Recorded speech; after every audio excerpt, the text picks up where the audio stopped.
Demain, entre le Cameroun et le Maroc, il y a aussi le poids de l'histoire. Est-ce que vous en parlez? Peut-être que vous avez connu ces grands moments dans l'histoire, les deux joueurs aujourd'hui n'ont pas connu ces épopées-là. Le Cameroun a toujours pris le dessus sur le Maroc.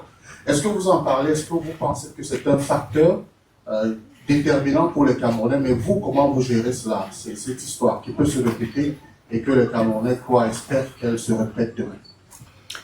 Non, tu parles d'histoire et à juste titre. La réalité, elle est que le Cameroun contre le Maroc, en général, vous êtes la bête noire de l'équipe nationale. Vous avez éliminé notre équipe en 88, ici à domicile en demi-finale.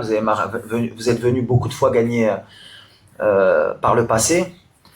Mais le passé, c'est le passé. J'ai toujours dit qu'on était le nouveau Maroc. Donc ce qui s'est passé avant, ça n'existe plus. Le dernier match, je crois qu'on s'est rencontrés, je crois que le Maroc avait gagné. Je crois que c'est en 2018, non 17 17 Donc voilà. 18, ouais. Voilà. Donc voilà, dernière confrontation, on est sorti vainqueur. Moi, personnellement, avec le Cameroun, j'ai toujours eu de la réussite en tant que joueur. Je les ai joués 2 fois dans mon histoire. J'ai joué en amical avec Troussier, on n'avait pas perdu. Et je les ai joués à Yaoundé ou à Douala, je sais plus. Avec le maire, on avait fait 0-0. C'était le premier match de Mehdi Benatia sur ce match. Peu importe, en fait, la réalité, elle est que le Cameroun, aujourd'hui, ils sont en forme. C'est leur compétition parce que ils ont tout à perdre. Parce qu'à l'arrivée, s'ils ne vont pas plus loin, ils vont attendre 2 ans, 3 ans avant d'avoir une grande compétition. Nous, on a aussi des choses à perdre parce qu'on est chez nous. Mais 4 mois après, on a une Coupe du Monde. Et ça nous laisse une compétition encore à jouer.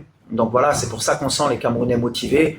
On sent qu'ils jouent toute leur compétition sur ce match. Donc ils vont être motivés, plus que d'habitude. Je l'ai dit, nous on a de la pression, mais eux aussi. Mais ça va être un gros match, c'est ce qui est important. Après, nous, on est obligé de respecter cette équipe. Ils ont un grand président qui a été un grand joueur. Ils ont un coach qui est fantastique. Il a pris l'équipe un peu comme moi avant la Coupe du Monde. Il a mis des bons principes de jeu. Il a un bon état d'esprit. C'est un très bon coach sur le continent. Et ils ont des grands joueurs. Donc avec tout ça, comme je l'ai dit, pour nous, c'est la Coupe d'Afrique de l'humilité. Même si beaucoup de mes compatriotes n'ont pas voulu le comprendre dès le début de la compétition. Mais je pense que quand ils voient les résultats de toutes les grosses équipes, ils commencent à rentrer dans le rang et comprennent qu'il faut qu'ils soient derrière l'équipe parce que la CAN n'est pas facile et qu'il y a des grosses équipes de partout. Et nous, si on est humble, on aura un bon résultat demain. Mais en tout cas, le Cameroun aujourd'hui, ça vaut le Maroc et le Maroc, ça vaut le Cameroun. Ça va parler sur le terrain.